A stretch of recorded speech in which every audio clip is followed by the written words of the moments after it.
90 minutes pour convaincre. 90 minutes pour convaincre, 90 minutes pour disséquer, approfondir et éclairer sur un sujet d'actualité. 90 minutes pour tout dire et convaincre. 90 minutes.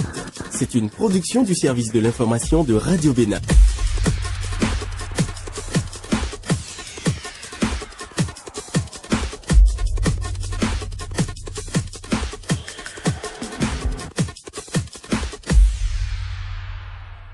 Bonjour à toutes et à tous et bienvenue dans le débat du dimanche sur Radio Bénin. Bonjour Marie-Léa Yemadjolo. Bonjour Serge Ayaka, bonjour à tous. Bonjour madame et messieurs les journalistes.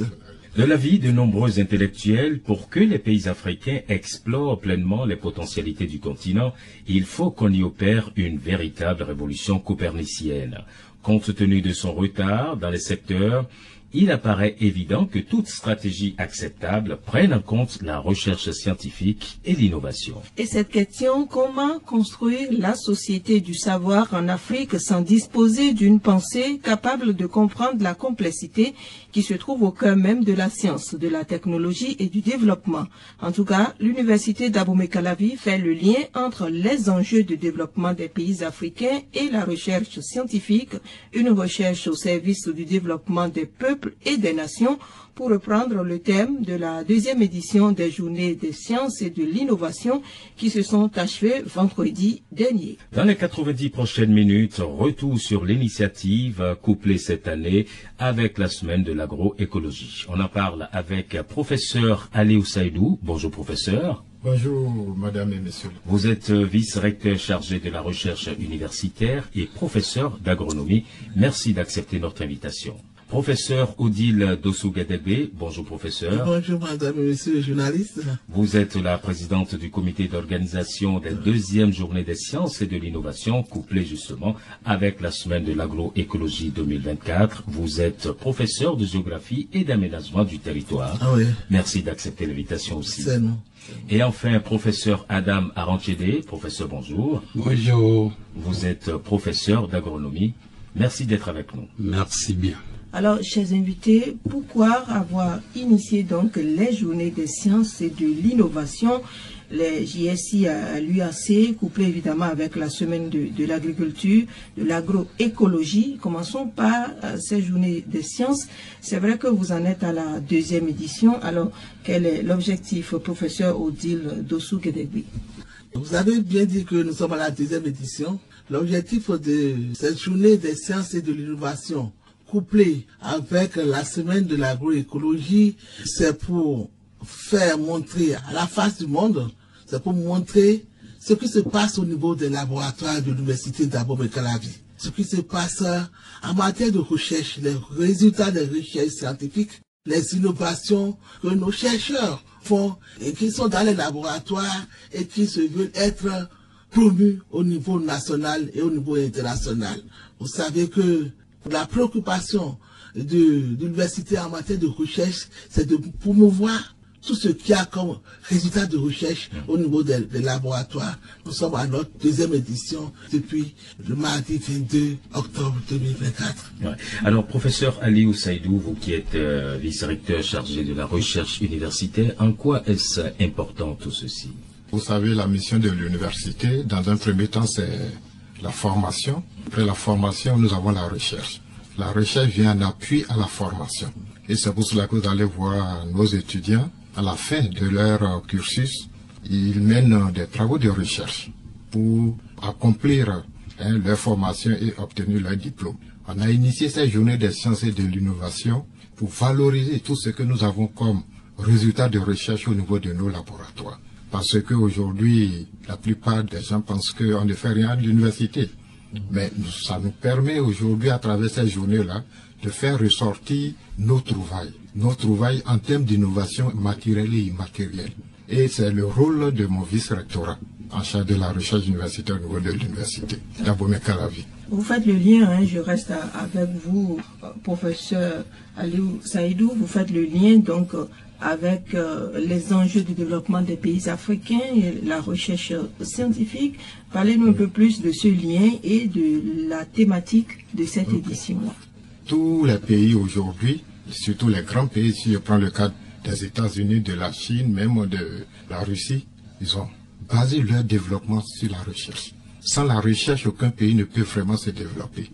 Et dans la plupart de ces pays, les grandes thématiques sont remises d'abord aux universitaires qui apportent des éléments de solution, et c'est après ça que le politicien prend la relève pour l'implémentation au niveau national ou bien à tous les niveaux. Je reviens dans le cas du Bénin, et si nous prenons le PAG, le programme d'action du gouvernement, on a besoin vraiment d'un programme de recherche soutenu pour accompagner le PAG, surtout dans le domaine agricole, dans le domaine de la santé, dans le domaine du numérique, du transport et consorts. Sans un véritable programme de recherche, je pense qu'on ne peut pas atteindre nos objectifs. Et c'est là le rôle de l'université. L'université est une institution d'appui et d'accompagnement des décideurs pour atteindre les objectifs de développement. Est-ce que vous avez l'impression que vous êtes écouté? Bon, ça c'est une autre question. Et c'est un autre débat qu'il faudrait qu'on mène peut-être plus tard. Mais nous, à notre niveau, je sais qu'au niveau de nos ministères, nous faisons ce que nous pouvons. Et le gouvernement a très bien compris. C'est pour cela qu'ils ont institué aujourd'hui une grande réforme au niveau de la recherche. Je suis sûr que vous avez déjà appris qu'il y a des institutions de recherche qui sont dissoutes, telles que la BEVRIT, le CBRSI, et également aussi le FNRC. Ceci, c'est en prélude à la création de l'ABRI, l'Agence béninoise pour la recherche et l'innovation. Ça veut dire que le gouvernement aussi a compris que sans la recherche, il n'y a pas de développement. Et à travers l'ABRI, ils veulent mettre en place maintenant un véritable mécanisme d'accompagnement de la politique gouvernementale en matière de recherche et d'innovation. Et l'université serait là pour accompagner le gouvernement dans ce sens. Nos laboratoires sont déjà outillés dans ce sens pour accompagner le gouvernement à atteindre ses objectifs. D'accord. Alors, est-ce qu'il a fallu une préparation particulière de cet événement? Comment vous y avez associé surtout les chercheurs, les enseignants, les étudiants? Comment cela s'est passé, Madame Dosso Gadegui? Oui, comme toute activité humaine, nous avons fait il y a eu toute une série de préparations par rapport à cette activité. Depuis le mois d'avril, je vais dire, depuis le mois d'avril où on nous a confié cette mission, nous avions mis sur pied une feuille de route en concertation avec les laboratoires, depuis l'appel à candidature jusqu'à soumission, jusqu'à la mise à l'œuvre de tout ce qu'il faut pour pouvoir animer et avoir la réussite de cette activité-là. Nous avions l'appel pour les labos. Et plusieurs labos ont soumissionné. C'est ça. Au début, c'était un peu infructueux. Nous avons relancé et rallongé la date. Après, nous avions commencé tout ce qu'il faut comme logistique et tout qui accompagne. Et c'est ça qui nous a amené à démarrer le 22 passé cette activité de grande envergure. Et nous voulions que ça soit, la réussite dépasse ce qui a été fait à la première édition, que tout le monde avait acclamé, applaudi en temps. Ouais.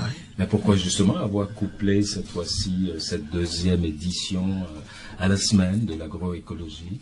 Professeur Aranthier. Au fait, les deux événements visent le même objectif. C'est-à-dire diffuser les connaissances et les technologies mises au point par la recherche au sein de nos laboratoires. Que ce soit la recherche dans sa globalité, ou la thématique agroécologie, c'est de mettre à la disposition des utilisateurs tout ce qu'on a comme technologie, tout ce qu'on a comme connaissance. C'est de ça qu'il s'agit. Donc on a vu que l'un est inclus dans l'autre. Professeur Seydou. Vous savez que le gouvernement a adopté en Conseil des ministres le Programme national de la recherche et innovation, le PNRI, tout récemment. Et c'est ça qui a abouti à la création de l'ABRI dont il vient de parler.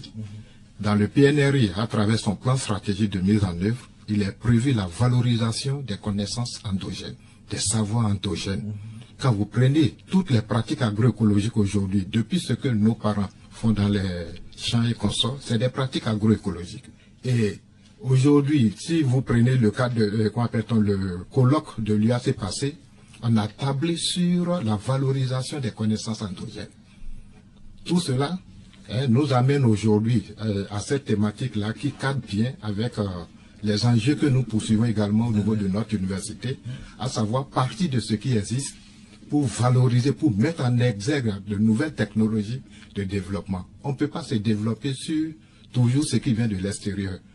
Nos pratiques agricoles aujourd'hui, c'est des pratiques en grande partie qui sont encore agroécologiques, c'est des pratiques encore saines, en dehors des pratiques qui visent l'utilisation abusive des intrants. Et lorsque nous parlons également des journées des sciences de l'innovation, c'est de pouvoir trouver également aussi des technologies qui nous permettent de limiter au maximum l'utilisation des intrants. Certains types d'intrants qui reviennent très cher aux producteurs. Avec les pratiques agroécologiques, je pense qu'on arrive à atteindre ces objectifs-là. Et il y a eu des innovations qui ont été proposées dans ce sens-là. Certains ont exposé différents types d'engrais organiques et qui ont monté vraiment leur performance. D'autres ont même breveté ces engrais au niveau de l'OAPI. Ce qui montre vraiment que vraiment nous sommes sur une très bonne voie au niveau de notre université. Et on aura l'occasion donc de revenir sur ces initiatives-là. Mais avant, quelles sont les autres activités phares de ces 4 journées donc des sciences et de l'innovation, professeur Odile Dossou-Kedegbe? Pour ces 4 journées des sciences et de l'innovation couplées avec la semaine agroécologie, nous avons comme toute activité scientifique, nous avons eu 2 conférences inaugurales. 2 conférences inaugurales avec des thématiques vraiment assez pointues. Les réformes scientifiques au niveau national et l'intelligence artificielle, l'agroéconomie et la nutrition. Vous voyez, c'est les éléments là poignants qui ont captivé ce public-là. Et vous avez d'autres communications, des cafés scientifiques bien animés par la semaine agroécologie. Vous avez l'animation des stands. Nous avons 60 stands bien achalandés, bien rythmés, qui ont exposé les produits des innovations sur le plan de la santé, de l'agriculture, des sciences humaines, d'énergie renouvelable. Vous avez tout un paquet d'innovations. Oui, je voudrais compléter cet aspect par les panels qui ont été organisés, parce que ces panels ont réuni des professionnels. Vous avez des patrons d'entreprises qui sont venus, qui sont dans la production des intrants biologiques. On a eu des cadres de l'administration, surtout du ministère de l'Agriculture, qui sont venus expliquer comment est-ce que lorsqu'on a mis au point une innovation, comment il faut procéder pour rentrer dans le processus de marché. C'est-à-dire, parce qu'on ne met pas n'importe quoi sur le marché. Parce que surtout, tout ce que nous mettons comme innovation dans ces domaines-là, c'est quand même des produits plus ou moins dangereux. Donc du coup, il y a tout ce qu'on appelle les tests d'efficacité, tout ce qu'on met dans les essais d'homologation, avant d'obtenir l'agrément pour dire on met tel produit sur le marché. Donc ça a été expliqué par les patrons de l'administration du ministère de l'Agriculture. Donc nous avons maintenant des responsables d'ONG qui sont aussi des utilisateurs, qui sont des producteurs, qui accompagnent certains, qui accompagnent les producteurs, d'autres sont aussi des producteurs et qui sont venus, qui ont participé à ces panels. Et l'autre élément intéressant, c'est qu'on a fait venir nos apprenants, parce qu'au fait, tout ça, c'est pour préparer la relève. Donc les apprenants sont venus écouter, ont posé des questions. Donc voilà un peu comment ça s'est passé. De toutes les façons, on peut lire dans vos visages tout l'enthousiasme qui vous a animé tout au long de cette journée. Il y a aussi quand même quelque chose d'innovant, et le bus numérique. Le bus numérique qui a été inventé par un doctorant maintenant, de l'INSP, et qui est installé sur le campus où les étudiants sont passés pour voir. Ce bus a été inventé par un docteur. Quelle est la nouveauté? Il s'agit juste d'un moyen roulant connecté. Un moyen roulant où il y a tout un tas de logiciels. C'est une salle ambulante où on peut aller dans les milieux les plus reculés, montrer aux écoliers, aux étudiants, aux villageois, etc., ce que c'est que le numérique, les robotiques, les logiciels. C'est une innovation qui est sur le campus, et depuis hier, je pense que ça a montré que... Ça mérite le coup d'œil. Bon, effectivement, il faut saluer aussi la présence de nos 2 ministres. Le ministre de l'enseignement supérieur de la recherche scientifique, Madame Eleonore Yaïla-Dekan, et le ministre de l'Agriculture, de l'Élevage et de la Pêche, qui ont marqué de leur présence à la cérémonie d'ouverture. Et les deux ont été émerveillés par les communications qui étaient présentées. Le ministre de l'Agriculture spontanément s'est trouvé dans l'obligation de prendre le micro pour vraiment donner son point de vue par rapport à ce concept de l'agroécologie. Vraiment, c'était très bien. Alors, mais quels sont finalement les domaines de recherche qui ont été mis en avant cette année lors des JSI? Cette année, on a enregistré près de 18 innovations qui ont été exposées, provenant de différents labos. On a eu près de 12 laboratoires qui ont compétit. Et par rapport à ça, ces innovations, il y a des innovations en ce qui concerne les sciences exactes, des innovations dans le domaine de la valorisation de nos plantes. Il y a des innovations qui sont orientées vers l'intelligence artificielle. Il y a des innovations qui sont orientées vers la valorisation des agroproduits, c'est-à-dire des sous-produits, des produits agricoles et consorts. Il y a également aussi une innovation sur l'énergie renouvelable. Il y a eu une innovation sur le machinisme agricole. Et en ce qui concerne les sciences sociales, c'était des innovations immatérielles. Il y a même un de nos collègues qui a mis au point un logiciel en une langue yoruba. Un logiciel de gestion des stocks et de comptabilité en langue yoruba, avec plusieurs interfaces, des interfaces en plusieurs autres langues nationales.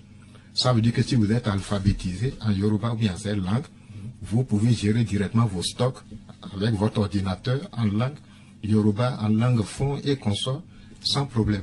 Et vous n'avez, voilà, ça vraiment, j'ai beaucoup apprécié cette innovation. Ce sont des prototypes. C'est un logiciel qu'il a élaboré, et le logiciel, puisqu'il est linguiste de formation, il a utilisé la linguistique pour pouvoir encoder toute la langue en matière numérique et consort, et vous pouvez gérer vos stocks avec. Donc ceux qui sont intéressés, par exemple, peuvent se rapprocher de l'université. Voilà, et on va l'orienter vers le concepteur. Mais ce que je tiens à ajouter, toutes ces innovations, les meilleures seront accompagnées vers le brevetage. Et ça, c'est le rôle de l'université d'accompagner les jeunes chercheurs à mieux valoriser leurs résultats de recherche. Aujourd'hui, avec le problème de l'employabilité, c'est très bon d'encourager les jeunes à aller vers l'entrepreneuriat. Parce qu'il ne suffit pas de sortir quelque chose du laboratoire, croiser les bras, dire bon, j'ai tel nombre de publications. Mais si vous pouvez aller au-delà de cette forme de valorisation, en créant des start-up, en créant peut-être des petites entreprises déjà pour valoriser vos résultats, à partir des brevets que vous allez obtenir, je pense que c'est déjà beaucoup plus. Et c'est l'objectif que nous visons au niveau de l'université d'Abomey-Calavi.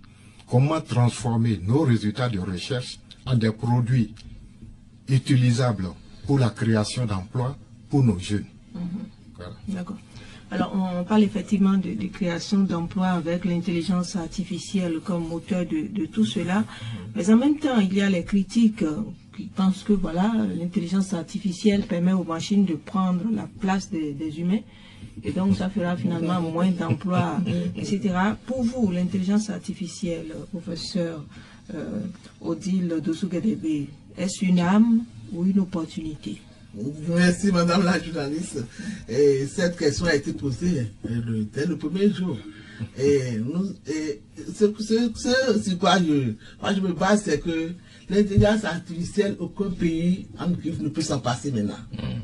Mais on doit y mettre des garde-fous. On doit y mettre des garde-fous. On nous a dit que ça peut être appliqué au niveau de la santé, de l'agriculture, de l'éducation. Il y a même des logiciels, quand vous donnez des sujets à des étudiants, ils mettent ça dans le truc et puis ils vous font sortir. Mais l'enseignant aussi doit pouvoir avoir un autre système. Et on nous a montré l'autre logiciel qui nous permet de contrecarrer l'étudiant pour lui dire, mon frère, tu n'as pas fait beaucoup d'efforts, voilà. Il faut des garde-fous et il y a aussi l'éthique. Il y a aussi l'éthique qui accompagne cette affaire d'intelligence artificielle. Chaque pays doit pouvoir chercher des garde-fous et mettre des valeurs valeurs pour pouvoir cadrer cette intelligence, pour sinon on risque d'aller dans la dérive. Oui, très vite. Je pense que c'est une question qui est bienvenue. Vous savez, dans un passé très récent, au moment où on était étudiant, l'ordinateur était un tabou. Mais aujourd'hui, c'est devenu un outil de travail. Avec l'arrivée de l'ordinateur, nous, en notre temps, il y avait certains métiers, tels que opératrice de saisie, dactylographe, tout ça, là, tout a disparu. C'est dû à l'arrivée de l'ordinateur. Ça serait la même chose pour l'intelligence artificielle. Ça va. C'est une opportunité. Ça permettra de créer de nouveaux types d'emplois. Et ces pays qui l'utilisent déjà, vous allez en Chine, comme ça, vous allez voir que, bien vrai que les machines font beaucoup de choses, mais l'homme est toujours utile. Moi, j'ai pris le taxi en Chine sans conducteur. J'avais peur, mais je me suis rendu compte que pratiquement... C'est comme ça que ça fonctionne. Voilà. Donc, ça veut dire que nous, en tant qu'éducateurs, au niveau des universités, on doit se conformer à la réalité, dévancer les faits pour que nos enfants ne soient, ou bien le pays ne soit pas en retard. On doit le saisir l'opportunité et mettre les garde-fous pour qu'on n'utilise pas de façon négative. C'est ça qui est, c'est ça le véritable enjeu. Mais c'est une opportunité. Même au niveau de la radio, ça va améliorer beaucoup de choses au niveau de vos pratiques. Oui, en fait, ce n'est pas nouveau, hein, l'intelligence artificielle, ce n'est pas nouveau. Lorsque je prends une calculatrice, je fais 5 x 4, ça me donne la réponse. C'est l'intelligence artificielle. C'est une machine qui me donne la réponse. Au fait, on est à un niveau élevé maintenant. C'est ce qu'on peut dire, l'intelligence, exactement. Mais qui peut dire que prendre une calculatrice, faire des calculs rapidement, ce n'est pas utile? C'est utile. Donc, du coup, comme ils l'ont dit, il y a simplement à mettre des garde-fous. Ça ira encore plus loin. Dans quelques années. Ça ira plus loin. Alors, c'est vrai qu'on parle aussi suffisamment de l'exposition des populations aux ondes électromagnétiques face au développement de ces nouvelles technologies. Vous en avez également discuté. Qu'est-ce qu'on retient des conclusions de vos discussions? J'ai été très sidéré par cette communication présentée par les collègues de Sceaux. Parce que ce que moi j'ai retenu, c'est qu'il faut désormais faire attention à nos portables, nos machines et autres, parce que derrière ça, il y a des ondes. Il y a des ondes magnétiques et des ondes électriques qui sont émises et qui peuvent entraîner. Sauf qu'il y a des dispositions qui sont prises par chaque pays pour limiter tout ce qui se fait par rapport à ces petits éléments. Il nous a expliqué que ça ne pose pas grand problème. Le seul, c'est qu'il y a des corps qui sont sensibles. Il y a des organismes qui sont sensibles. Lorsque pour la majorité, on dit que utiliser un portable n'a pas trop. Mais pour certains, l'utiliser pendant 2 heures, ça peut créer des maux de tête. Donc, il faut faire attention à cette particularité. Faire attention, c'est tout. Oui, professeur, vous ajoutez quelque chose par rapport à cette problématique-là? Non, c'est la même problématique comme l'intelligence artificielle. Hein? Oui. Il y a vous avez des ordinateurs, par exemple, qui sont plus sophistiqués, ou par rapport à votre métier, on charge plus. Et on vous dit de porter telle lunette. Ou bien il y a des écrans. C'est le garde-fou. C'est toujours des garde-fous. Et ce qui est un peu, quand même, c'est nos enfants. Nos enfants qui, depuis bébé ou bien quoi là, sont en contact avec tout ça. C'est ça que nous devons être plus regardants par rapport à nos enfants. Et il ne faut pas leur permettre de dormir tout le temps avec ces affaires-là. Vous les voyez sous le couvert avec le téléphone caché. Il faut être regardant. Les parents doivent être plus regardants désormais. Parce que c'est des outils utiles, indispensables, mais il faut mettre il faut faire attention. Oui, c'est bon, par rapport à ça, je m'avais vous dit aussi que vous-même vous êtes exposé. Évidemment. Vous êtes au niveau de la radio. Et le communicateur a fait mention de ça, les ondes que vos antennes là émettent aussi. Ça veut dire vous aussi, vous devez prendre des dispositions, des précautions. Mais ce qui est bon, c'est que le gouvernement a déjà très vite compris et ils ont pris des tests pour, disons, cadrer les GSM sur l'utilisation des ondes et consorts. Également aussi au niveau des radios, tout est cadré, il y a des tests qui régulent ça. Maintenant, ce qui doit être fait, c'est le suivi de l'application, de la mise en application de ces tests. Parce que vous savez, le commercial, lui, veut toujours faire de profit. Il va vouloir, aujourd'hui, nous sommes à la 5G. Mais est-ce que vous connaissez les dégâts que cette 5G-là peut créer? Les Chinois sont déjà à la 6G. Donc tout ça là, ça doit être réglementé, suivi, avoir un organisme de contrôle pour pouvoir suivre de près vraiment disons cette nouvelle technologie ou bien cette technologie que nous utilisons grâce aux ondes.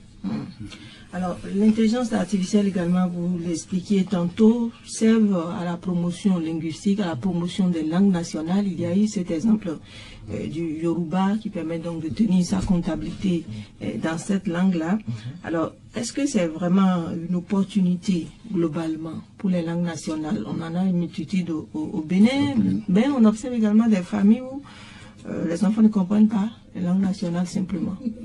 Est-ce que c'est une opportunité? Est-ce qu'on peut permettre de donner à la machine l'occasion de... Moi, je pense que c'est une opportunité, surtout en matière de langue. Et vous allez voir que dans certains pays, la plupart de nos applications aujourd'hui ont des traducteurs. Certains, vous parlez votre langue, automatiquement l'appareil répond dans une autre langue. Mais il faut pouvoir cadrer ça. Parce que souvent, on a toujours besoin de l'homme pour parfaire la traduction. Mais on a besoin de l'homme pour parfaire la traduction. Parce que des fois, la machine peut se tromper. Si je vous donne la langue Yoruba que je maîtrise très bien, qui est une langue très très très complexe, le même mot peut dire plusieurs choses à la fois. Bien sûr. Maintenant, ne demandez pas à la machine de pouvoir faire, disons, cette distinction entre l'utilisation de ce mot. Ça veut dire que l'homme doit être quelque part. Donc aujourd'hui, je pense que c'est une opportunité pour nous, une opportunité pour nos enfants, pour mieux apprendre notre langue maternelle. Cela voudrait dire que nous, en tant qu'universitaires, nous devons les accompagner dans ce sens. Professeur Antoine. Oui, je crois que l'idée que la question me fait penser à amener nos chercheurs linguistiques à développer des formations en ligne par rapport à nos langues. Oui. Parce que, comme vous le dites si bien, nous avons des enfants qui ne maîtrisent plus les langues, puisque n'étant plus dans les milieux villageois où on a tout un monde qui est... Bon, donc, du coup, je crois que c'est des outils qu'on peut utiliser, qu'on peut développer pour faire apprendre chacun dans sa famille, soit que vous avez votre petit téléphone portable, apprendre la langue. Vous pouvez faire des études de développement en ligne, des formations en ligne, à partir de nos langues nationales. Je crois que c'est une bonne opportunité. Professeur. Ah oui, formation en ligne, je suis d'accord avec mon collègue Arachiri, mais au niveau de la radio, au niveau de la radio, cet outil est utile pour vous aussi. Bien sûr. Vous allez dans les campagnes, le paysan, il est au champ avec sa radio. À midi, il est sous l'arbre avec sa radio. Ça peut vous aider aussi à faire des formations, pas en ligne, mais radio diffusée, un laps de temps de 30 minutes. Les enfants ne parlent plus les langues nationales. C'est pas leur faute, hein, c'est votre faute. Les parents ne parlent plus les langues. C'est votre faute. Donc, nous sommes tous dans la barque et puis chacun de son côté va jouer la partition. Pour que après 5 ans, on fera le point. D'accord. On voit jusqu'où on est allé dans cette mise en œuvre de l'intelligence artificielle au service de la communauté. Ouais. Alors, visiblement, ces quelques jours passés à l'université ont mobilisé du monde. Il y a eu beaucoup de participants venus d'horizons divers. Aujourd'hui, qu'attendez-vous de ces participants-là de façon globale? Quant à la poursuite des réflexions ou des actions peut-être autour des problématiques soulevées lors de ces JSI. Par rapport à votre question, je dirais d'abord sur le plan des services publics, des innovations qui sont sorties, que ça rime avec ce que le pouvoir public, le politique, doit pouvoir faire valoriser ce que nous leur présentons comme matériaux de développement. En quoi faisons par exemple? En se mettant avec l'autorité électorale, donc précisément le vice-recteur, ou bien nous irons leur présenter ça dans les ministères ou bien au niveau des industries, puisqu'il y a des prototypes, des trucs industriels qui sont sortis en miniature, pour voir dans quelle mesure on peut multiplier ou bien quoi, financer ou partir du micro pour aller au macro. Parce que l'université n'a pas cette fonction-là. L'université n'a pas cette fonction-là. L'université produit des innovations et remet à qui de droit. C'est ça le premier, ce que je pense au premier abord. D'accord. Monsieur Saïdou? Oui, votre question est vraiment pertinente. Nous attendons beaucoup des participants, surtout les invités consorts. Parce qu'aujourd'hui, le principal problème et le principal défi pour l'enseignement supérieur, c'est le fossé qui existe entre nous et le secteur industriel. On n'a pas du tout, comment appelle-t-on, une plateforme de collaboration et de travail. Tout ce que nous faisons à l'université, chacun se débrouille. Chacun sort des innovations vraiment, des résultats de recherche très innovantes et puis ça s'arrête là. Mais la valorisation économique, normalement ce n'est pas à nous, c'est à la Chambre de commerce et de l'industrie qu'on soit devenu prendre le relais dans un pays réellement qui vise un véritable développement endogène. Pourquoi ils ne prennent pas le relais à votre avis? C'est parce qu'il n'y a pas un mécanisme, il n'y a pas encore cette structure qui va servir d'ancrage institutionnel entre le monde de la recherche et les utilisateurs. Il nous faut ça. Et je pense que c'est ce qui est vu à travers la création de l'abri qui doit vraiment mettre en place à travers les institutions et d'autres structures pour pouvoir créer ce lien-là entre l'université et puis le monde de la recherche. Parce qu'il y a beaucoup de choses que nous faisons.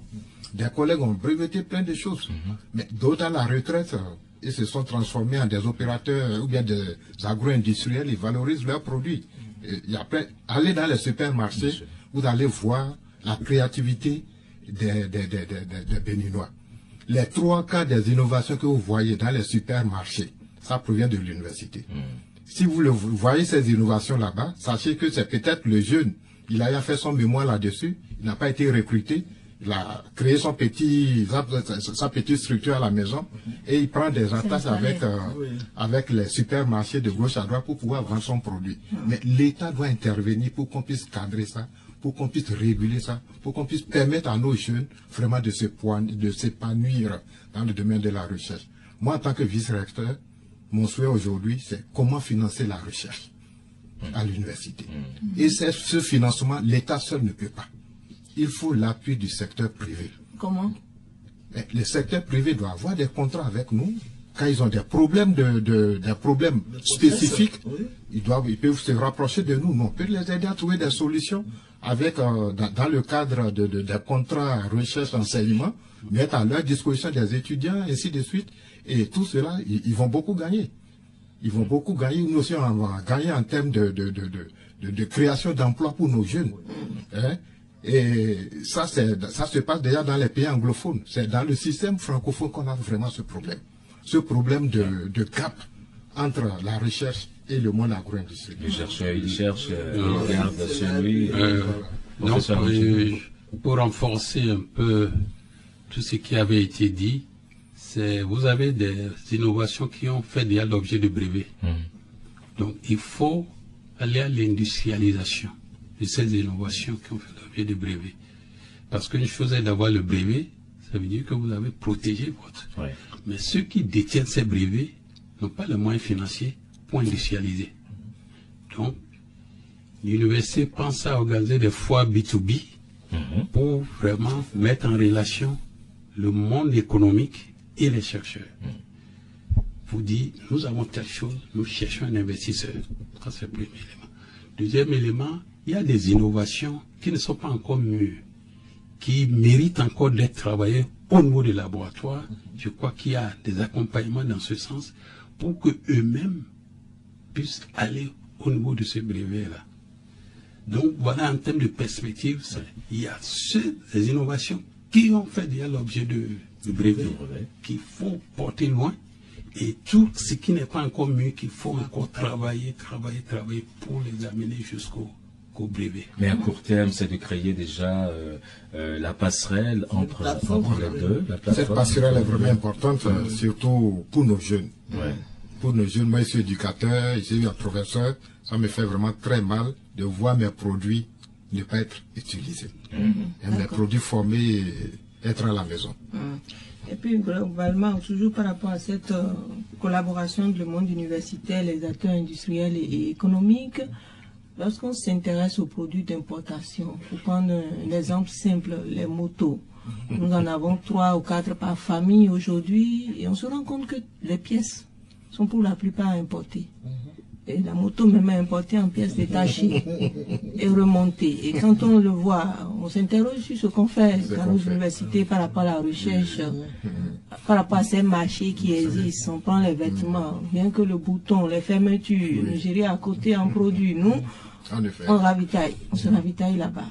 Qu'est-ce qui se passe? Merci beaucoup, madame. Ça, je vais commencer, mes autres collègues vont compléter.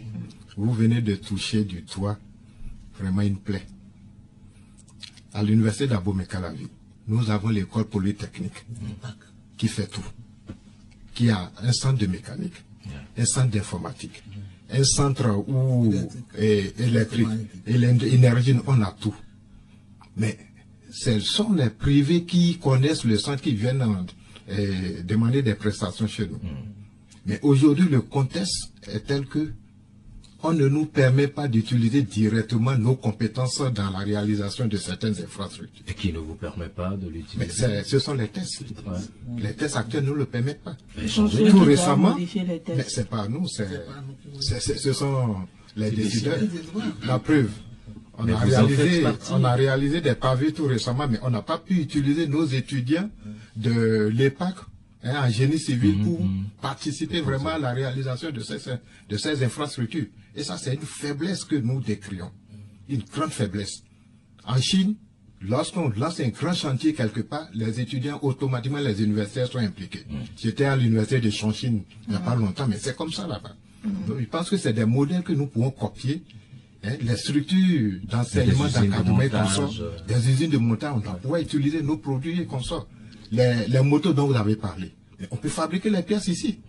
Les compétences existent. On a des professeurs qui sont vraiment très compétents dans ce domaine qui peuvent le faire. Jusqu'à récemment, on préférait envoyer le faire ailleurs. Le faire ailleurs et comme ça, vous voyez, non, c'est ça vraiment la faiblesse au niveau de notre système. Moi, je pense que nous devons repenser notre développement. Tout en comptant sur les ressources humaines qui sont disponibles au pays. On a des compétences. On a des compétences à l'université. Professeur Ranchelet, oui, surtout lorsqu'on parle, on est dans le domaine de l'agriculture, c'est là où ça fait mal, qu'on soit encore importer des choses.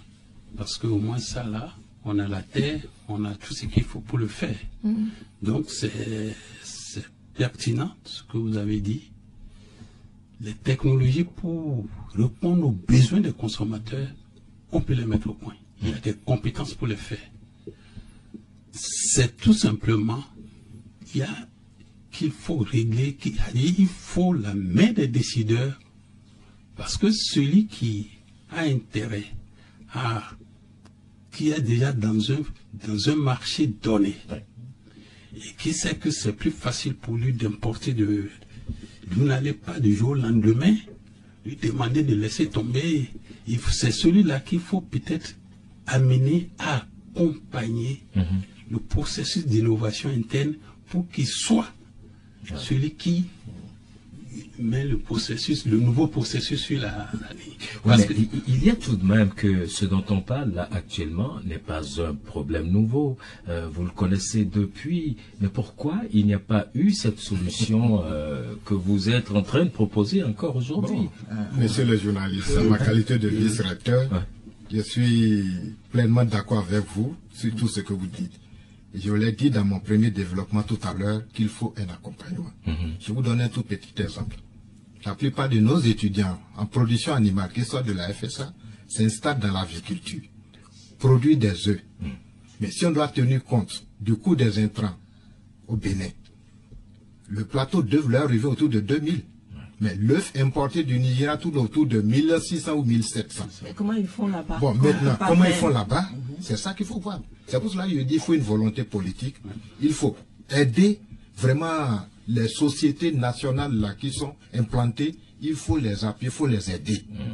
Hein, je ne demande pas de faire du protectionnisme, mais il faut les appuyer pour que cela puisse concurrencer ces produits frauduleux. J'appelle frauduleux, je mesure bien mes mots, hein, qui viennent de l'extérieur. Parce que ça vient compétir avec nos produits ici et ça nous empêche vraiment de nous épanouir. Encore que tout ceci intervient en plein mois d'octobre, un mois que nous consommons local. Professeur de un exemple. On a vu les militaires faire des pavés, génie civil. Bien sûr. Génie militaire. Génie militaire. Faire des pavés. De qualité. De qualité. Pourquoi ne pas l'essayer avec l'université? Ici, les passations de marché, pourquoi ne pas faire une dérogation? Une dérogation pour montrer au moins ce que nous faisons à l'université. Une dérogation, on n'applique pas les mêmes critères. Et après, on nous allons évaluer. C'est ça. C'est comme ça. Donc vous voulez compétir sur ce marché-là aussi, et puis les laboratoires. Parce qu'on va vous parler de fiscalité, etc., etc. Mais on peut faire une dérogation.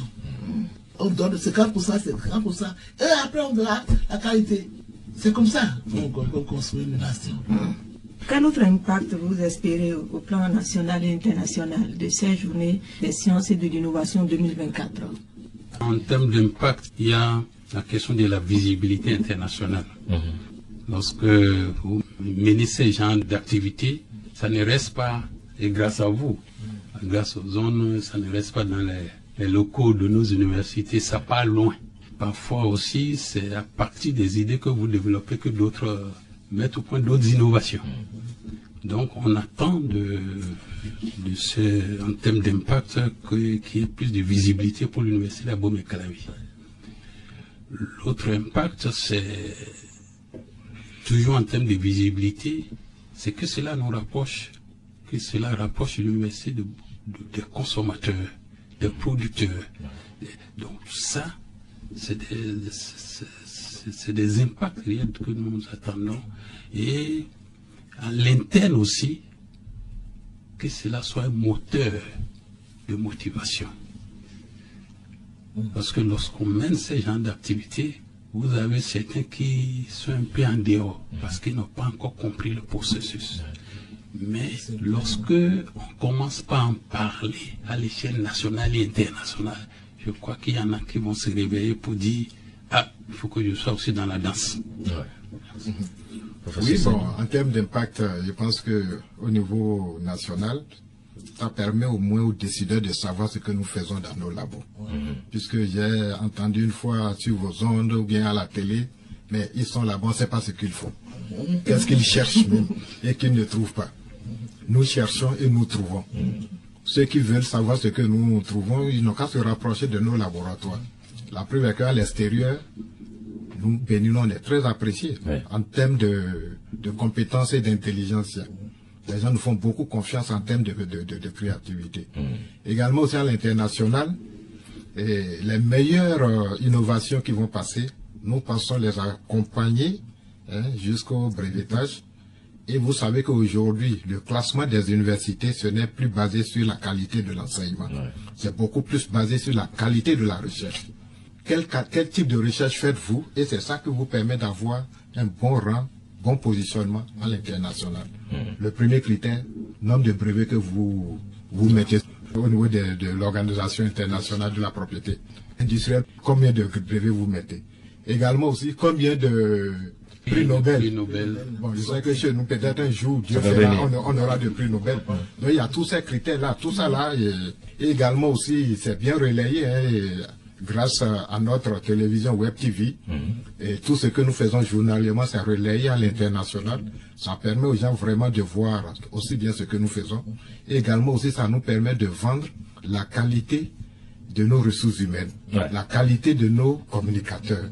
Tout ça là, c'est vrai qu'on vous a souvent fait le reproche de vous recroqueviller un peu trop dans vos laboratoires et vous n'avez pas souvent le temps de vous ouvrir au monde, de discuter, d'aller sur les plateaux de télévision. C'est déjà bien que vous ayez accepté de venir parler de sortie de l'université, de venir parler aux autres. À cela aussi, je vous remercie beaucoup pour vraiment avoir eu disons, avoir pris cette initiative de nous inviter pour qu'on puisse vraiment vous expliquer, vous dire ce que nous faisons dans nos laboratoires.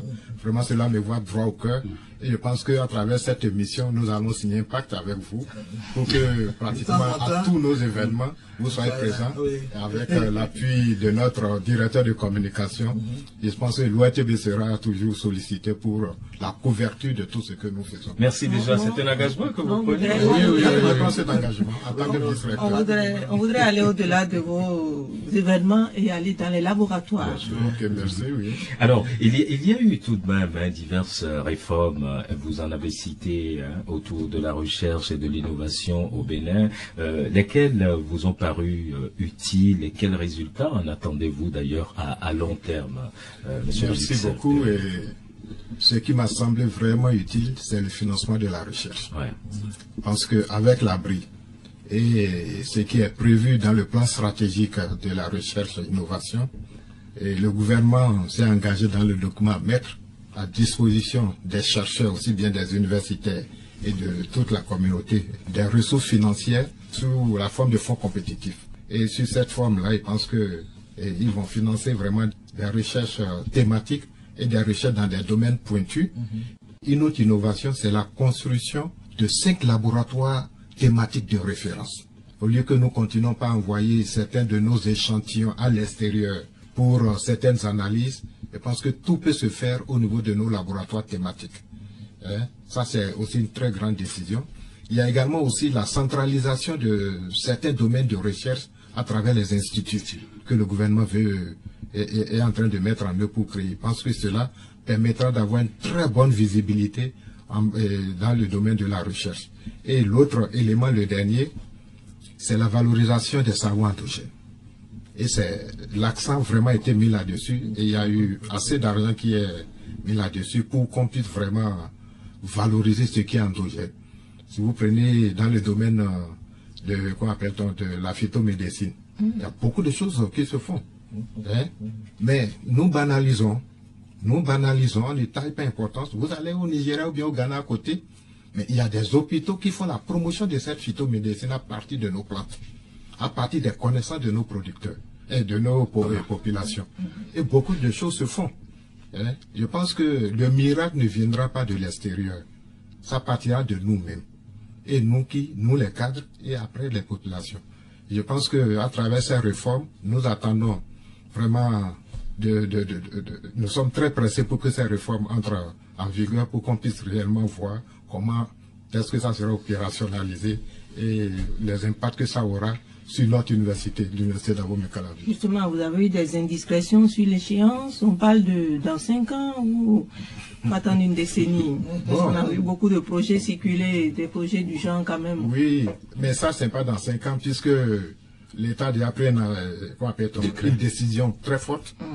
C'est le décret qui a été déjà pris pour la création de l'ABRI, l'Agence béninoise de la recherche et innovation. Le gouvernement est allé très loin. Ils ont dissous la BEVRIT, l'Agence béninoise de la valorisation des résultats de recherche. Le CBRSI est dissous, le Centre béninois de la recherche et innovation. Et puis le FNRC, le Fonds national de la recherche et innovation technologique aussi est dissous. C'est cette structure qui posait problème, mais c'est le fonctionnement. Bon, peut-être c'était dispersé et puis tout se faisait n'importe où, puis on ne savait pas pratiquement, concrètement, qui faisait quoi, qu'est-ce que l'université fait, qu'est-ce que ces structures font, ainsi de suite. Maintenant, avec la création de l'ABRI, tout sera centralisé. Et sur cette base-là, je pense qu'on pourra voir réellement l'effet et l'effort de chaque structure en matière de recherche. Selon les dernières informations qu'on a eues, je pense que très très bientôt, le conseil d'administration de l'ABRI sera mis en place et il aura également aussi la nomination des différents responsables pour lancer les activités. Parce que c'est très urgent maintenant. Il y a bien un vide. Vous semblez tellement croire en cela, à ce soutien gouvernemental à la science et à la recherche? Bien. Bon, moi j'y crois parce que ils ont créé un vide. Et ce vide, on doit le combler. À savoir à partir de la dissolution des structures et des 3 structures. Et si on ne comble pas ce vide, le Bénin aura des problèmes. On a même déjà commencé par avoir des problèmes avec la dissolution du CBRSI. Comment les chercheurs vont se valoriser au CAMES? il faut rapidement une structure de relais en attendant que la nouvelle structure ne prenne la relève. Vous voyez déjà que c'est une course à la montre. Et également aussi, il y a notre collègue, le professeur Tomavo, qui a été spécialement mis à la disposition du ministre de l'Enseignement supérieur pour suivre ces réformes. Et c'est lui qu'on a invité pour venir faire la présentation sur les réformes en cours.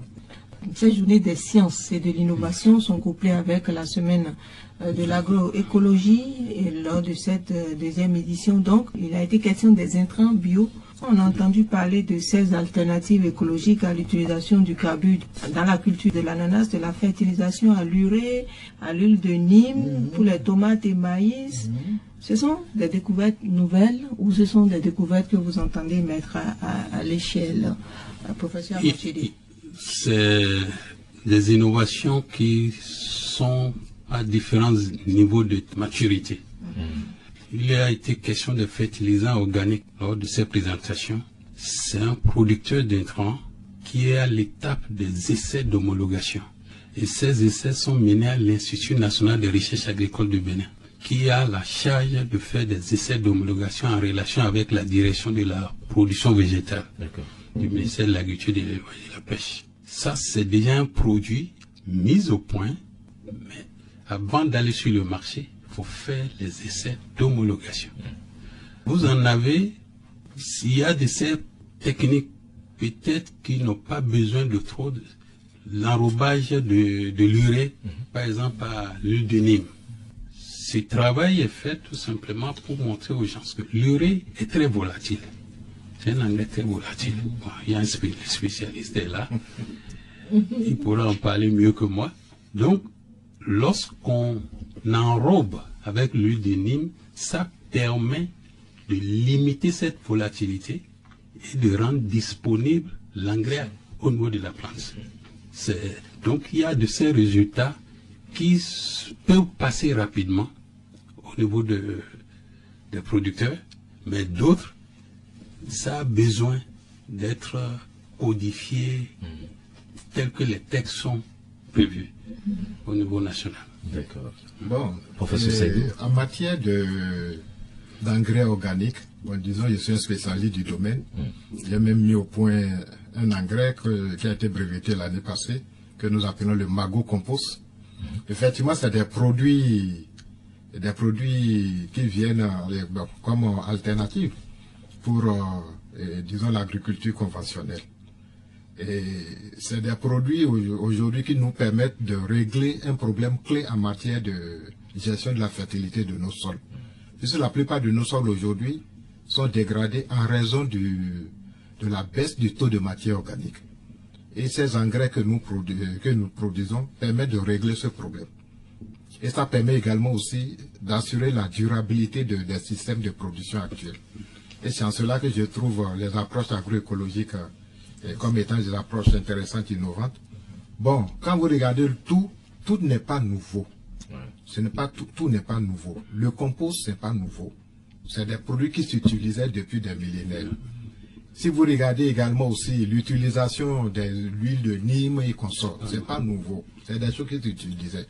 Mais pourquoi ça a été, disons, recyclé, ramené aujourd'hui?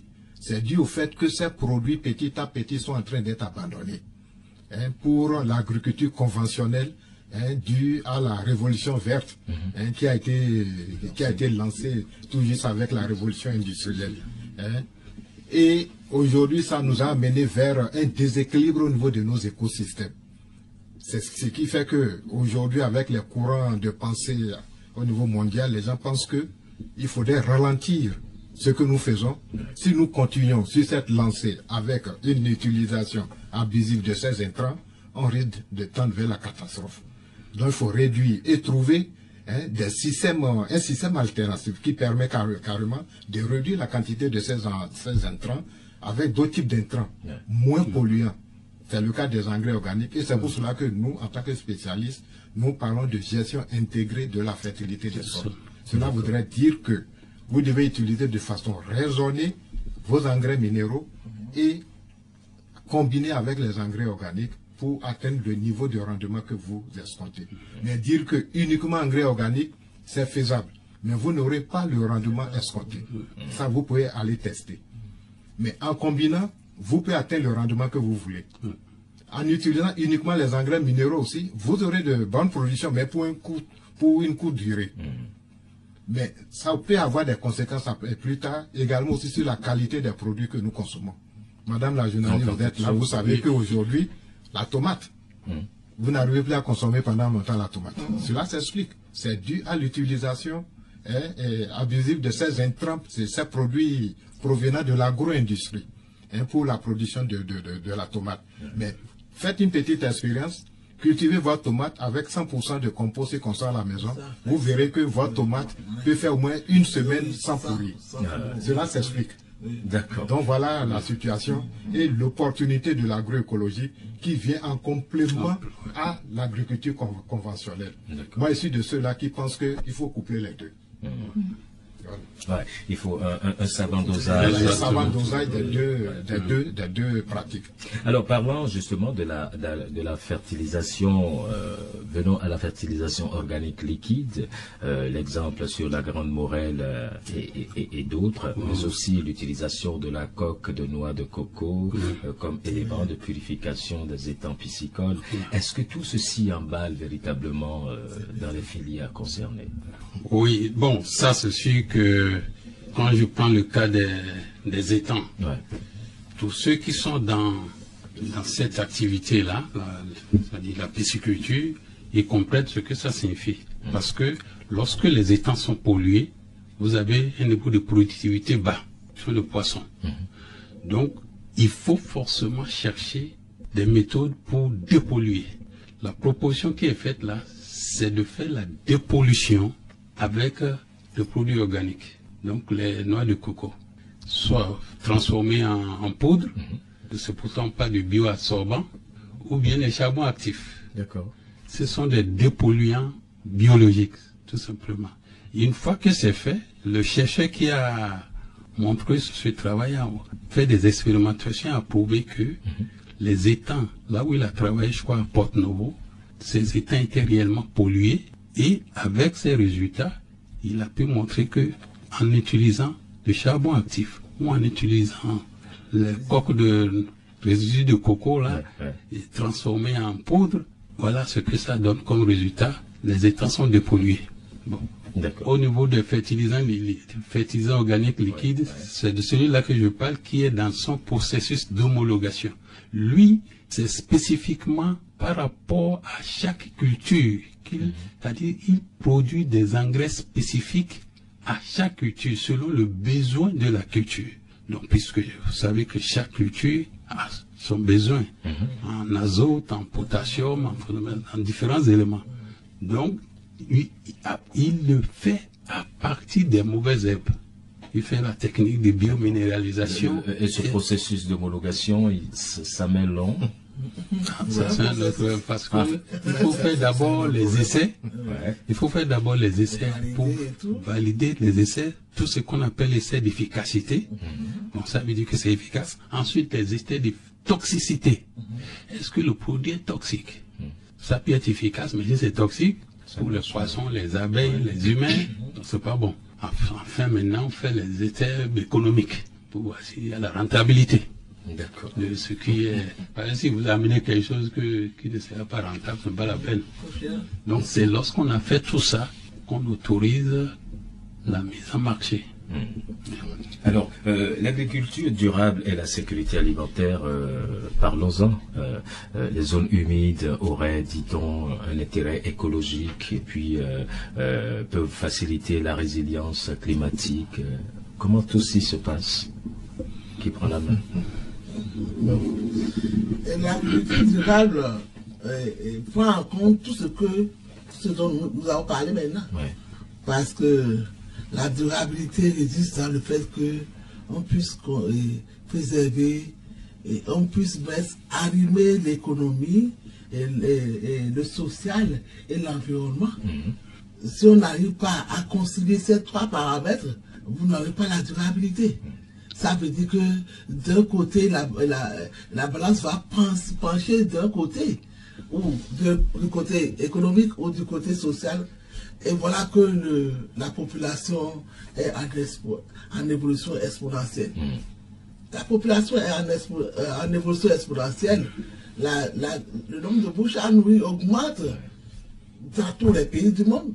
Donc, si l'agriculture doit pouvoir satisfaire, à nourrir ces populations et en même temps à protéger, pas à conserver, à protéger les ressources naturelles, les zones humides jouent un très grand rôle. C'est des écosystèmes. C'est des écosystèmes qui dynamiques, qui vivent en symbiose avec tout ce qui l'entoure.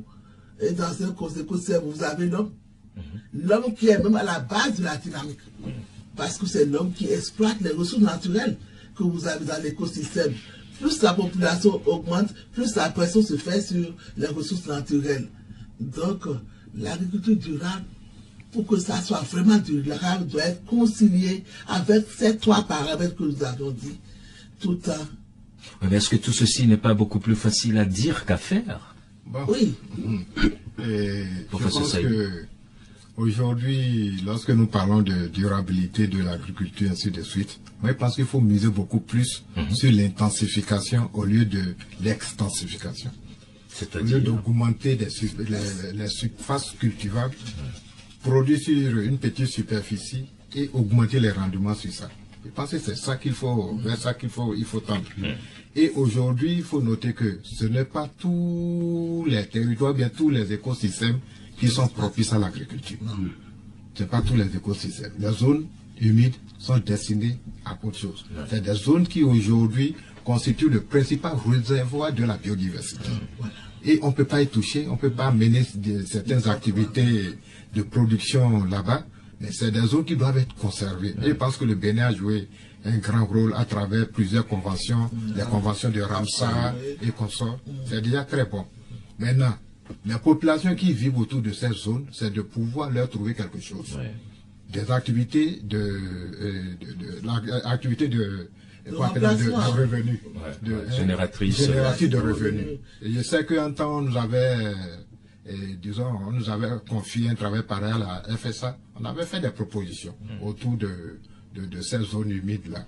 Maintenant, en parlant d'intensification, c'est vers les grandes cultures de rente.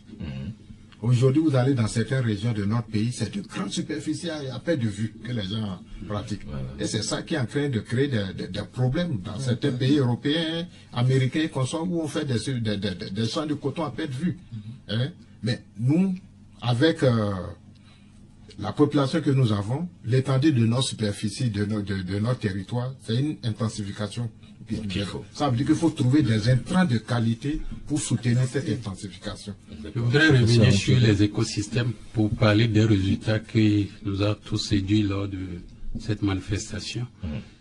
C'est un jeune qui a présenté l'écosystème mangrove du sud du Bénin, où ils ont étudié certaines espèces de plantes. Et il a parlé des coefficients d'irremplaçabilité, pour dire que il y a certaines espèces de plantes, elles sont spécifiques pour le traitement de certaines maladies. Vous n'en trouverez pas dans cet écosystème 2 autres plantes. C'est la seule espèce. Donc ça veut dire que son coefficient d'irremplaçabilité est très élevé. Donc du coup, j'ai dit, ça c'est des informations utiles pour nos sociétés. Nous devons alors mettre en place des stratégies de conservation de ces espèces-là. Sinon, elles vont disparaître. Donc c'est pour ça que lorsqu'on parle de l'agriculture, on doit faire attention pour ne pas détruire les ressources qui ne sont utiles dans d'autres domaines de la vie. Donc si nous menons une agriculture qui détruit ce qui peut nous aider dans le secteur de la santé, ce n'est pas bien.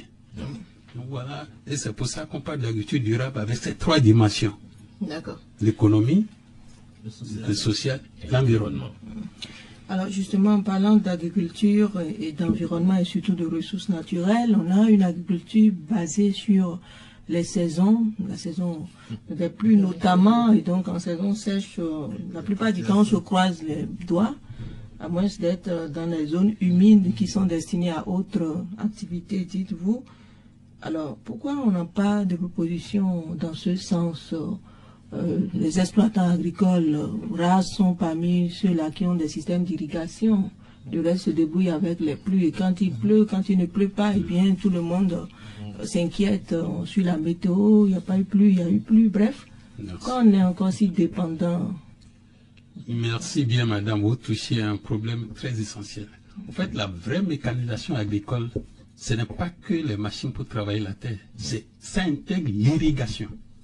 Lorsque vous avez un niveau élevé de mécanisation agricole, ça veut dire que tous les équipements, tous les dispositifs d'irrigation, c'est là. Tout ce qu'il faut pour labourer, c'est là. Tout ce qu'il faut pour les différents travaux, c'est là. C'est ça la vraie mécanisation agricole. Donc on est à des étapes où, effectivement, les systèmes d'irrigation, s'il n'y a que quelques-uns, on ne peut pas continuer à dépendre de la pluie pour produire ce que nous voulons obtenir comme rendement ou niveau de production. Donc, du coup, c'est vrai, dans les milieux humides, les gens se débrouillent. Il y a certains qui ont les moyens, ils ont pu faire des forages. C'est comment généraliser maintenant au niveau des producteurs, que ce soit des producteurs coton, des producteurs soja et autres, qu'ils soient à même de dire à n'importe quel moment de l'année, je peux produire. Parce que c'est l'eau qui est très déterminante pour toutes les productions. Merci. Mais c'est un débat, professeur Saïdou, c'est un débat de plusieurs décennies. Bien sûr, c'est un débat qui continue toujours et on n'a pas encore de solution. Et on ne peut pas parler d'irrigation dans un milieu où les gens ne trouvent même pas de l'eau à boire. Hein? Et je suis sûr que déjà à partir du mois de décembre, si vous montez, vous allez vers le nord, vous allez voir comment est-ce que nos mamans se peinent pour trouver de l'eau à boire. Dans ce contexte-là, est-ce qu'on peut parler d'irrigation? Donc c'est des problèmes à régler. Moi je pense que c'est faisable, mais ça dépend des spéculations. Pour certaines spéculations, c'est déjà adopté. C'est le cas des cultures maraîchères. Vous allez dans presque toutes les zones où la culture maraîchère se pratique, l'irrigation est systématique. Et la production, c'est 365 jours sur 365. Il n'y a pas de période de sécheresse, on attend, non. Les producteurs, disons, se débattent pour avoir un petit dispositif d'irrigation autour. Donc, par rapport à tout ça, là, moi, je pense que un choix doit être fait vers les spéculations d'importance économique et vers ces spéculations et pour pouvoir voir correctement et concrètement quel type d'irrigation on peut faire pour ces... voilà. D'accord. Je voudrais aussi vous entendre sur cette question-là, un procès qui est fait aux agronomes, à vous spécialistes. On dit que vous êtes des agronomes de bureau. Le rôle de l'agronome, est-ce la recherche, est-ce le champ? Doit-il donner l'exemple par la pratique? Professeur Saïdou. Merci beaucoup. Moi, je suis agronome, mais je ne suis pas agronome de bureau. Bien vrai que je suis vice-recteur, mais j'ai un champ, j'ai une ferme. Également aussi, je fais de la recherche, développement au profit des populations. Nous mettons au point aussi des technologies pour les populations. Donc, c'est pour vous dire que, disons, cette critique envers les agronomes n'est pas bienvenue. C'était avant. Ouais, aujourd'hui, tu es agronome. Tout d'abord, mais où est-ce que tu trouves même d'emploi pour rester au bureau? Si vous ne cherchez pas ou bien vous ne créez pas quelque chose. La plupart des jeunes que nous formons à la faculté des sciences agronomiques, je sais que la plupart d'entre eux se cherchent et ont créé quand même certaines unités de production. Vous allez voir des jus de gauche à droite, ce sont nos produits de la FSA qui produisent tout cela. Vous allez voir certains, sur certains sites maraîchers, ce sont nos produits. Donc aujourd'hui, le concept a évolué. L'agronomie n'est pas une science de bureau, c'est une science de développement, une science de pratique, une science vraiment de production. Et au niveau de la FSA, on a très vite compris, on a trois fermes expérimentales, une sur le campus, et une autre à Sékou et une troisième à Z. Et ces fermes, le but de la création de ces fermes, c'est de mettre les enfants directement en apprentissage pratique de production. Et je pense que... Et ça fonctionne. Bon, les fermes fonctionnent. Peut-être avec le temps, chercher à venir nous voir. On va vous faire visiter ces fermes. Vous commercialisez les produits. Bon, la gestion de ces produits, je ne suis pas à la faculté, à la tête de la faculté, mais normalement. Puisque je me rappelle bien quand nous on prenait service en tant qu'équipe rectorale au niveau de l'université d'Abomey-Calavi, on a reçu comme mission de faire fonctionner l'université comme une entreprise. Et je pense que normalement, on devrait nous autoriser à faire de la production-vente au service de la population, mais pas n'importe quelle production, quand même une production de qualité. D'accord. Alors, la santé publique et les innovations biomédicales, l'agroécologie présenteraient des opportunités pour la nutrition infantile? Ah oui. Beaucoup. On a eu droit à une conférence même là-dessus. Ouais. Et le professeur Mambo, Mambo qui a travaillé au niveau des communautés, plusieurs communautés au Bénin, et où les femmes ont déjà des cases. Ils ont développé beaucoup de pratiques agroécologiques. Parce que dans ces milieux, il a été constaté que les enfants souffraient de malnutrition. Le kwashiorkor, des trucs comme ça. Donc, la solution, c'est de donner des aliments de qualité aux enfants. Et le maraîchage était un point fort pour aider parce que vous avez, à travers les légumes, vous avez des vitamines, vous avez des nutriments nécessaires pour... Donc, il a développé dans plusieurs communautés du Bénin ces jardins de cases. Et c'est pour ça qu'il a été très à l'aise pour en parler lors de sa conférence. Ouais. Et puis, on a parlé aussi des plantes médicinales. De quoi est-ce qu'on parle finalement ou exactement? Les plantes médicinales, c'est toutes ces plantes-là qui peuvent contribuer à vous soigner. À vous soigner. Par exemple, le moringa. Ça joue un grand rôle. Ça fait beaucoup de choses. Aussi bien sur le plan nutritif que sur le plan médicinal. C'est encore vous, chercheurs, qui parlez de dose ou de dosage, comme c'est pas faire, on arrive à gérer. Comment? Oui. Avant-hier, par exemple, moi, je me sentais un peu mal à l'aise, mais j'ai pris de l'artémisia. J'en produis. Et ce n'est pas tous c'est pas seulement les agronomes qui font le changement. Moi, depuis plus de 10 ans, 20 ans, je n'achète pas de maïs. C'est moi-même qui produis mon maïs. L'igname, c'est moi-même qui fais le manioc. Et c'est moi-même qui fabrique. Qui fabrique le gari. Ah oui, je fabrique l'huile rouge. Donc ne dites pas que c'est pas les agronomes. Donc ce n'est plus les chercheurs au col blanc. Non, nous avons cette mentalité de dire que c'est les fonctionnaires. Mais non. Mais les fonctionnaires font beaucoup de choses. Ils fonctionnent autrement. C'est moi-même qui produis ma tomate, les légumes et tout. Ah oui. Oui. Vous voyez, par rapport aux plantes médicinales, c'est tout ce que vous avez. D'abord, jardin de casse, à proximité de la mer, qui peut servir à vous soigner. Et si ça dépasse, alors là, vous pouvez aller au niveau des centres de santé. Nos parents ont leur laboratoire de la nature. Oui, nos parents ont les... Quand on m'a dit, va chercher. Même les basiliques dont on parle, mais quelqu'un nous a démontré que quand vous avez du ticket là, prenez et chauffez. J'avais fait l'expérience. Et depuis lors, moi j'ai des basiliques partout dans ma maison. 3 sortes de basiliques. Donc, il y a nos arrière-parents se soignaient. Je ne dis pas qu'on s'est toxique avec des médicaments formels, mais on peut concilier les deux. On peut concilier les deux. D'accord. La dose, on verra.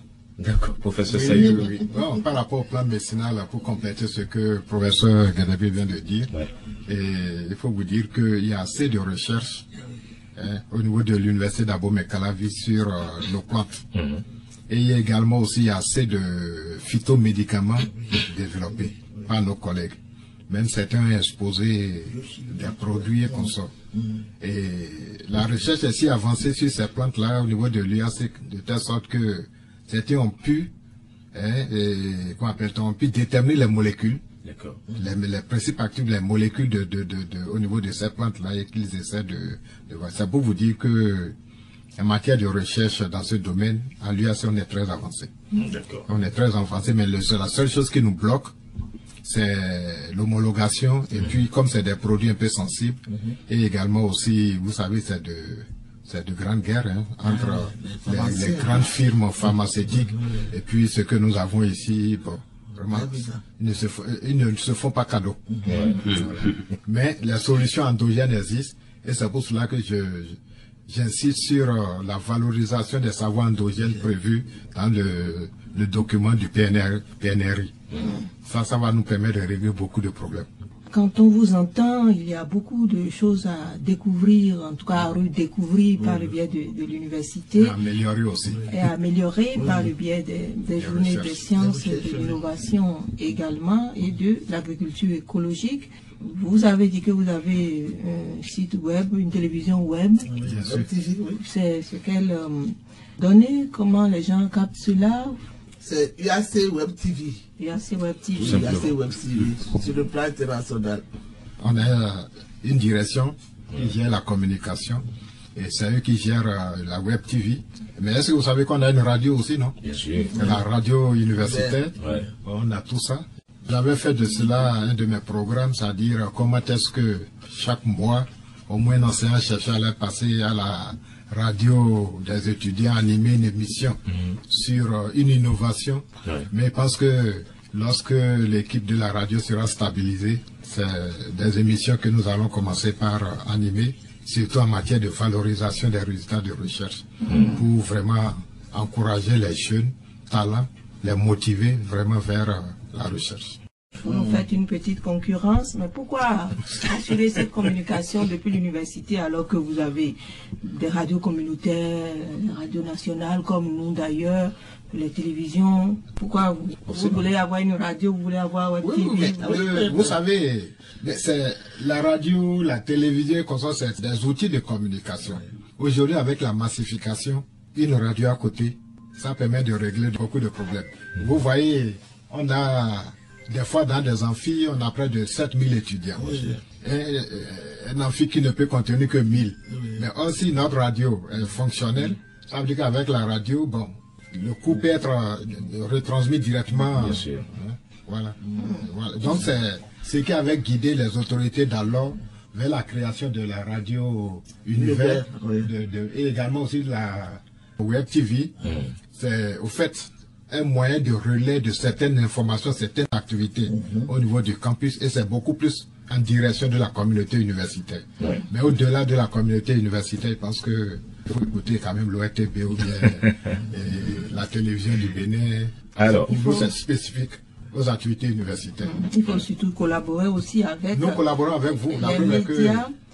Oui. Alors, on observe également que quand il s'agit de la vulgarisation des résultats de recherche, de la confrontation des pensées et analyses sur les politiques publiques, il y a une certaine frilosité des chercheurs et des analystes. Voilà, souvent, le professeur de thèse n'est pas d'accord, il n'a pas marqué son accord. Eh bien, je suis un poste administratif, eh bien, je suis consultant assis de ça. Et parfois, les médias, on leur oppose ces réflexions-là. On parle pourtant du monde scientifique. Pourquoi le monde scientifique aurait peur d'aborder des thématiques de la vie publique? Je vais répondre en tant que vice-recteur. Vous savez, en matière de recherche, il y a ce qu'on appelle le droit. Le droit de propriété ou bien le droit intellectuel. Et si une recherche n'est pas encore bien validée, qu'on sort, on peut quand même pas du tout permettre la diffusion. Des fois, c'est des recherches très sensibles. Il suffit seulement de venir sur un média pour annoncer la molécule. Nos petits amis chinois, ils apprennent ça automatiquement, ils peuvent vous développer la chose. Donc, des fois, des résultats sont encore à l'étape de développement. On ne peut pas encore mettre en place tout un mécanisme de diffusion autour.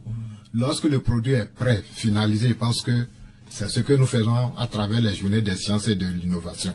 Les produits qui sont prêts, qui ont prouvé leur efficacité, ce sont ces produits qui sont exposés. Mais les autres produits, il faut nécessairement avoir l'aval du directeur de thèse. L'aval, bon, nous sommes présentement en train de mettre en place aussi un comité d'éthique. Le comité d'éthique doit se prononcer pour les prochaines fois avant que cela ne puisse sortir. Parce que certains résultats de recherche peuvent constituer des problèmes à la société. Supposez que vous travaillez sur une plante. Il y a un dosage à respecter. L'équipe est encore en train de travailler sur la dose. Et subitement, on ventile ça à la radio et les gens utilisent et meurent. À qui revient alors la faute? Aux chercheurs ou bien aux médias qui a diffusé. Donc il y a tous ces garde-fous là vraiment que c'est pas qu'on est frileux, on est non. Au contraire, nous voulons aujourd'hui la collaboration des médias pour nous aider à faire connaître ce qui se passe dans nos labos. De toutes les façons, ça n'est pas de refus chez nous parce que on a forcément besoin de vous. Et je pense que ma collègue, en le disant, c'est qu'il y a les choses sont tellement graduées chez vous aussi que quand on a besoin du doctorant tout de suite, c'est pour opiner sur telle ou telle autre question. Il faut que son directeur soit d'accord. Il faut que le recteur donne l'autorisation. Il faut que le ministre dise. Et finalement, en un mois, on ne vous a pas. Si vous allez au camp, c'est la même chose. Hein? Ah, vous êtes au camp là-bas.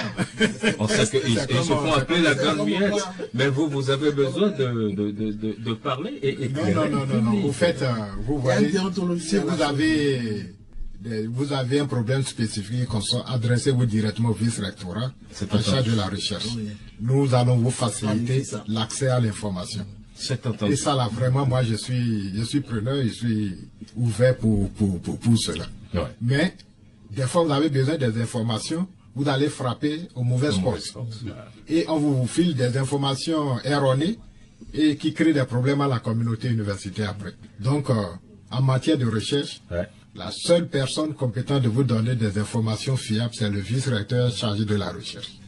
En matière d'académie, la seule personne capable de vous donner des informations fiables, c'est le vice-recteur chargé des affaires académiques.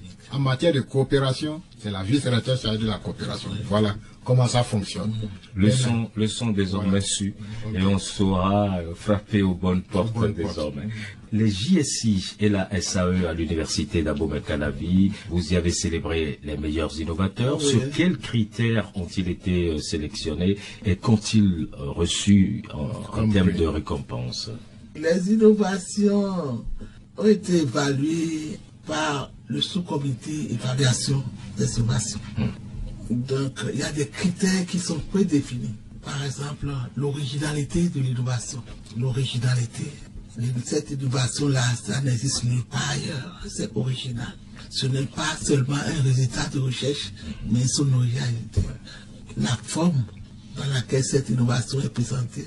Le laboratoire qu'il a apporté. Et maintenant, une évaluation par rapport au stand. Le stand, parce qu'il y a des stands qui sont en animation depuis le mardi. Comment c'est présenté au niveau du stand. Le marketing, comment ça a été animé. Autant d'éléments qui portent l'innovation. Je voudrais ajouter un critère qui compte beaucoup, c'est la pertinence. C'est-à-dire par rapport aux besoins. Est-ce que l'innovation rencontre les besoins des consommateurs des populations? Ça, c'est un critère fondamental. Parce que l'inconvénient, lorsque le besoin n'est pas là, c'est il y a des gens qui ont des brevets qu'on ne sait pas à quoi ça sert. Parce qu'il n'y a pas un lien de besoin de la population de l'innovation. Parmi les critères également, il y a le problème que l'innovation permet de résoudre. Ça, c'est extrêmement important aussi comme critère.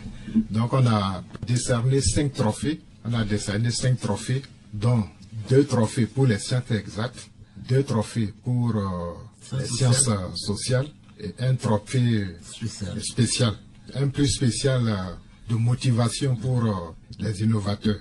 Donc, la première enveloppe, un montant d'1 million qui est donné au laboratoire en question. Le deuxième trophée, une enveloppe également aussi de 700 000, plus un trophée, aussi bien pour les sciences exactes que pour les sciences sociales. Maintenant, le prix spécial, c'est un montant de 500 000. Tout cela, c'est des montants modiques. Hein, vous voyez, c'est tout juste quelque chose pour encourager les laboratoires, pour que ces labos puissent continuer dans l'exercice de leurs fonctions. Bon, on s'est dit que ces montants permettront quand même d'acheter de petits équipements, de petits matériels, montant d'encouragement également aux équipes. Donc, les prochaines fois, nous allons chercher des sponsors pour que vraiment on puisse augmenter ces prix-là. Au lieu que ce soit 1 million seulement, bon. Et il faut noter que c'est sur 20 millions. C'est sur fonds propres. Voilà, c'est sur fonds propres. C'est sur fonds propres de l'université. Hein. Et les innovations qui étaient en compétition étaient vraiment des innovations très pertinentes. Je vous l'ai dit au début, tout à l'heure, qu'il y a des innovations dans le domaine de la valorisation de nos plantes. Et l'équipe en question est à l'étape de la recherche du document pour la mise en marché. Celui qui a remporté le premier prix.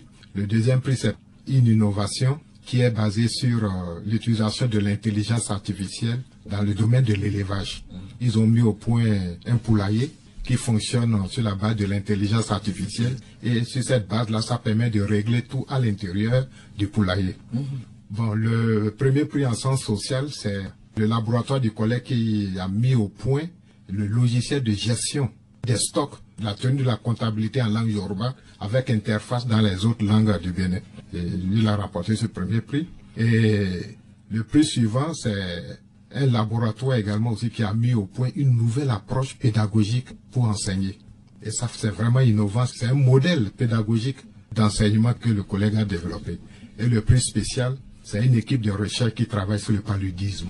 Donc, ils ont mis au point un produit qui permet d'éliminer les souches du Plasmodium falciparum. Ça, c'est vraiment des innovations très pertinentes. Bon, nous, on a été vraiment très vite, sinon il s'apprêtait déjà à aller breveter ça mais on lui a promis qu'on va l'accompagner vers cela. Parce qu'aujourd'hui, vous savez, dans presque tous les pays africains, on souffre du paludisme, mais on n'a pas encore pu trouver un vaccin vraiment conséquent pour régler ce problème du paludisme. Tout ce qu'on peut faire, c'est de gérer les parasites depuis les sites avant que cela ne revienne au niveau des populations. Donc voilà tous les prix qui ont été remis aux populations, aux différents concurrents. Merci. Mais il faut signaler qu'on a eu 18 innovations qui étaient en compétition, soit environ 11 laboratoires qui ont compétit. Merci à vous d'être passé. Ainsi, chers invités, la recherche scientifique au service du développement des peuples et des nations, c'est la fin. De donner Nimavo à la technique, Marie-Léa Yemadro, Sejayaka au micro. Merci de nous faire confiance et rester sur cette fréquence d'écoute. 90 minutes pour convaincre. 90 minutes pour convaincre. 90 minutes pour disséquer, approfondir et éclairer sur un sujet d'actualité. 90 minutes pour tout dire et convaincre. 90 minutes. C'est une production du service de l'information de Radio Bénin.